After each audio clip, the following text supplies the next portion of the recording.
Yo, what's going on YouTube? It's your boy Javen. I'll be showing you guys how to change your display name, your on the system. There's a lot of videos on YouTube. They all show the website. I've been trying to change it on the website for the past 30 minutes, so I just went on the game. I was like, this gotta be able to, you can change it on the game.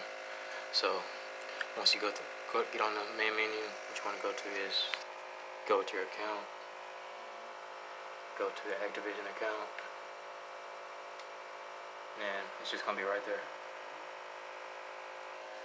It's right there hiding. Actually, I have one token, so I can change my name right now. I'm about to change it. So yeah, quick tutorial, straight to the point on how to change your name in Modern Warfare. Like I said, all the other videos on YouTube are just showing the website. The website is fucking ass right now, to be honest. I don't know what's going on with it, but yeah. Peace out, y'all.